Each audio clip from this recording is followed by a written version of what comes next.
Hello my small fat adopted family and welcome back to the Keto Kitchen. It is Dairy Week on the Great British Bake Off. Dairy Week! Dairy Week! What could that have possibly meant? With such an ominous category, I was left rewatching the preview for the next episode again and again and again and reading through that synopsis until I came up with what I assumed the categories were going to be for Dairy Week. The signature bake was going to be a bundt cake, the technical was going to be maid of honour tarts, and the showstopper was going to be mishti doi. Was I right? I mean, I wasn't far off. The signature bake was making cakes with a cultured dairy such as like yogurt, sour cream, buttermilk, that kind of thing. The technical was maid of honour tarts, and the showstopper was mishti, just not with the doi bit because apparently that's a completely different thing entirely. Ginger, who ketofies the category of Bake Off the day before the episode airs, this week has done a fat bomb fudge that just looks, oh, it looks all sickly and treacly and oh, it looks absolutely gorgeous. Make sure you go and check out her Great British Bake Off series. But now let's break down why I've decided to do what I'm doing this week. Everyone in my house, me included, thought I was going to be doing the maid of honour tarts. And yeah, I was going to do them. Until the episode on Tuesday when I saw them making them and seeing that fluffy puff pastry. To see that crumbly, flaky tart base, it was just like, I just knew I couldn't do it justice, because this is one of the things that's really, really hard to do on keto is these fluffy, flaky puff pastry kind of dishes. And yeah, I have loads and loads of tart recipes I could use, lots of different ones, thick ones, thin ones, crunchy ones, soft ones, but they just weren't going to do it justice. And in terms of the mishti, it didn't really get my attention, to be honest. There were a lot of options to do with mishti, but it just felt too simple for me, and a big part of this specific series on my channel is that I really like challenging myself with stuff that I've never done or never been able to do before. Which leaves the signature bake, and that is the cultured dairy cakes. Now, interestingly enough, using cultured dairy in cakes is actually something that's quite common within keto recipes, so that kind of filled me with glee that it's something that I've had quite a lot of experience in. But I just said to you guys, I like to challenge myself within this series, and what's the challenge about doing yogurt cake or whatever when that's something I've done before? Now trust me when I say there is a huge challenge here. Not only have I never made this flavour of cake before, I'm going to be using a Bundt Pan. Now, you may have noticed on the Keto Kitchen, there are no bundt cake recipes. And this is because in the last 5 years of me doing keto and experimenting with Bundt Pans, I have never, ever had a successful bundt cake. The biggest challenge here is seeing if I can make a cake that looks like a cake, like a bundt cake, and doesn't look like debris off of a building site.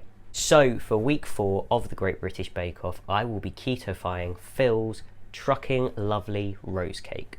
This will consist of a bundt cake that's made with yogurt as my form of cultured dairy, a rosewater syrup that we're just going to let trickle into the cake itself, and a lovely glaze to go on top. 2 notes before we start. Firstly, Phil made buttercream roses. I don't think we need them, and I'm not just saying that because I've never made buttercream roses before.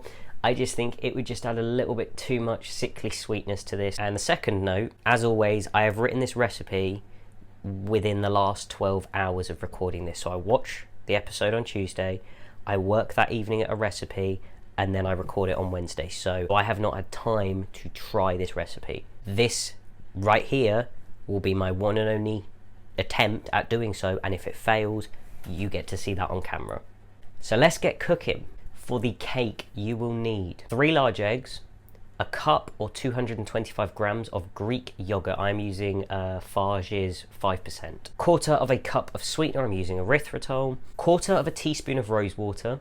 Half a teaspoon of vanilla extract. A quarter of a teaspoon of salt. 1.5 cups or 150 grams of almond flour, and half a teaspoon of bicarbonate of soda. Americans, you call it baking soda. For your rosewater syrup, you will need 85 ml of water, a teaspoon of rosewater, 4 tablespoons of sweetener. Again, I'm just using erythritol, and a sprinkling of either xanthan gum or guar gum. I'm using xanthan gum. And for the glaze, you will need 4 teaspoons of powdered sweetener. I am using powdered erythritol, 1 teaspoon of warm water, a few drops of almond extract or rosewater extract, and some sort of pink or red food coloring. And in terms of extra equipment, you will also need a Bundt Pan. Design doesn't matter, you go as frivolous or as simple as you like. You're also going to want some sort of oil for greasing, and lastly you're just going to want some extra almond flour as well, and this is for the Bundt Pan. So let's move on to the method. The first thing you're going to want to do, as always, is preheat your oven. You want to preheat it to 170 Celsius or 325 Fahrenheit. Then what we're going to do is we're going to take our eggs. So I've got my eggs in this bowl. I'm going to take my Greek yogurt and I'm going to add that, just making sure I get all of that out. Then I'm going to add my sweetener, my salt, just checking it is the salt and not the bicarb, my rose water, and my vanilla extract. And I'm going to give that a really good mix until it's nice and well combined and smooth. Now that took me about a minute, if that. So I'm going to add in my almond flour, and then I'm going to add the bicarb on top of that, the baking soda. And again, I'm just going to give that a really good mix. That goes to the side. That's our cake batter. That's easy. Next comes the bit I really don't want to do. I really don't want to do this. Please don't make me do this. I'm going to give you some advice on a Bundt Pan with a 100% loss ratio with these demons. This is actually not information I've used before. I've scoured the internet figuring out how best to do this. The first thing is, as you notice, we're preparing this just before we literally put it in the oven.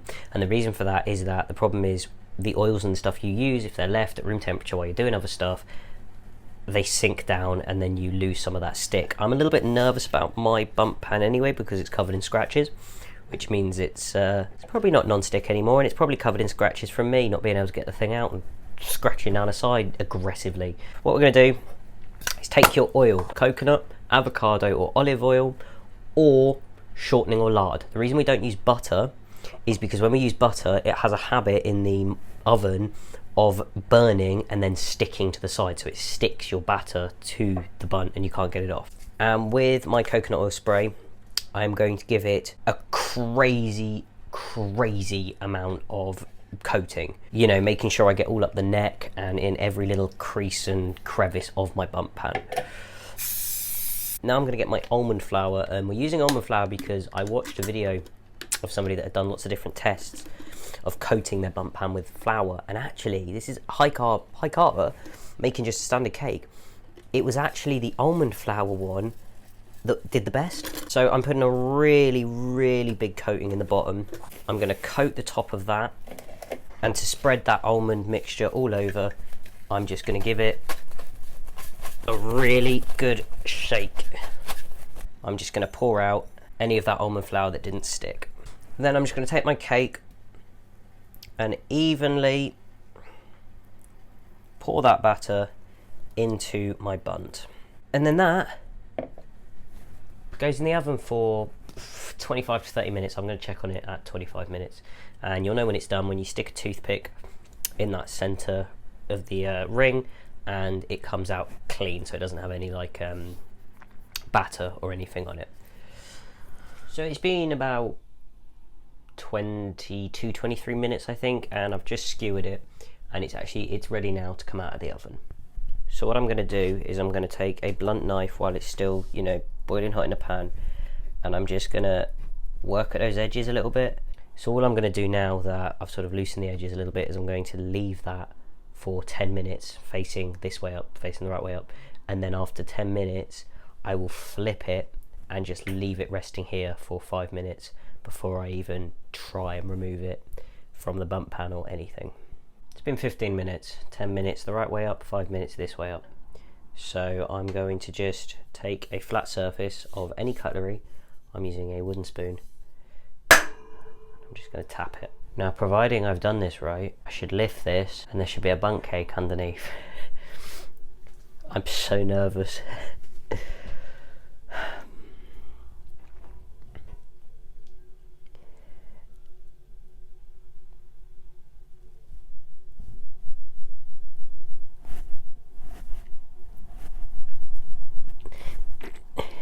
Why does this never work for me? Why does everyone else make it seem like it's such an easy thing? Oh! Oh no! Oh no. Oh, I prematurely got excited, didn't I? Where did that go? It goes there now. Okay, cool. Great. Fantastic. This is going to go to the side and we're going to start the rosewater syrup. To the side of me here I have a hot plate on a low to medium heat, and in this I've got my water. So now my water is starting to heat up, not quite a simmer yet, but getting there. I'm going to add my sweetener, my rose water, and I'm just going to add a sprinkling of my xanthan gum. And I'm just going to keep whisking that, getting those clumps incorporated. You're going to want to just keep whisking until those clumps are incorporated, because they're going to want to fight against you. Then once it's boiling, I'm literally going to take it off the heat and stir it for 45 seconds, then set it aside whilst we bring the cake back ready to put the syrup in it. And here's the general idea for this bit, right, is you take a skewer and you prick lots and lots of holes all over, through, not all the way to the bottom of the cake, but through the middle.